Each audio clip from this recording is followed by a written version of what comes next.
We are afraid of it, and something has gone wrong, that we're not good enough. Oh, I haven't done this today. I haven't showered today. Or I ate meat today, so I'm not even able to read this stuff. So much utter nonsense is being taught here. Despite passing by the Gurdwara Sahib almost every day, I find myself resisting the idea of going inside.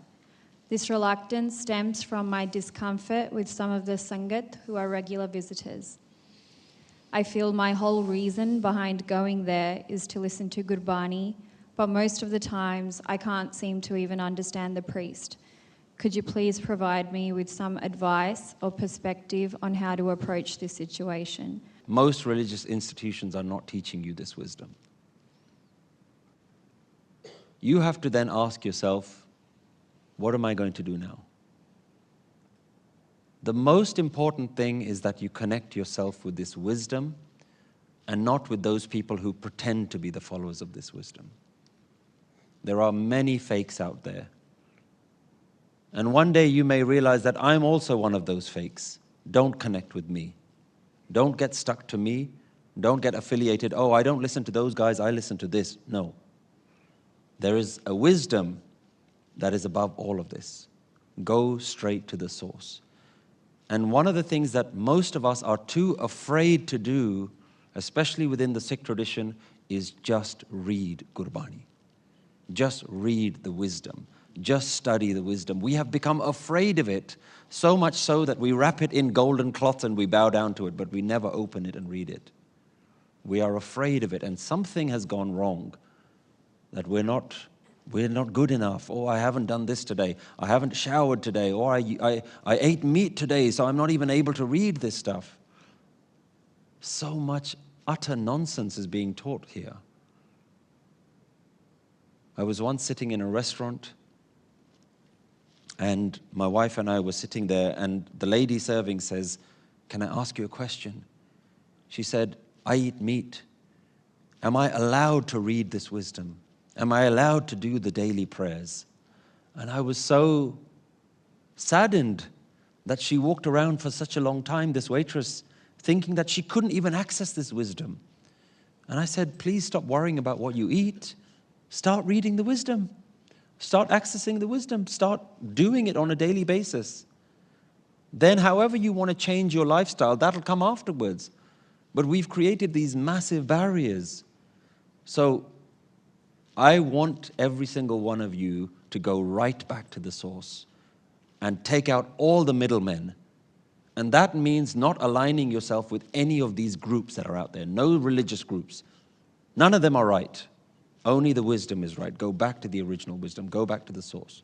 And the great thing is, you don't have to go to any place. You can download it on your phone. The Guru Granth Sahib, the highest wisdom, is available in any language. But that wisdom itself has become difficult to understand. That wisdom, I compare it to when I was young. I used to go to my English studies in class, and the teacher used to say, today class we're going to read Shakespeare. And I used to open the Shakespeare book, and I was like, I can read all the words, and every single word is in a language that I know, but I don't understand what he's saying. Shakespeare was normal English 500 years ago. Shakespeare didn't write a complicated language. In fact, Shakespeare wrote his plays for the common man. They used to just go into markets and just perform those. And the common person understood that language. Guru Nanak's wisdom was also about 500 years ago, and he also wrote for the common man. But what you're reading now is like Shakespearean Punjabi. And so you do need someone to help you interpret what was Guru Nanak trying to say. You can try and read Shakespeare on your own, but your English teacher will be able to help you and say, okay, this is what he means. These are these words. So access the wisdom and access genuine people that can help you understand this wisdom. And the final bit of the puzzle that I would say is then access a community that is a safe space for you to talk about these things. Create your own groups. It doesn't have to be in the temples. It doesn't have to be in the Gurdwaras. It doesn't have to be with people that look religious.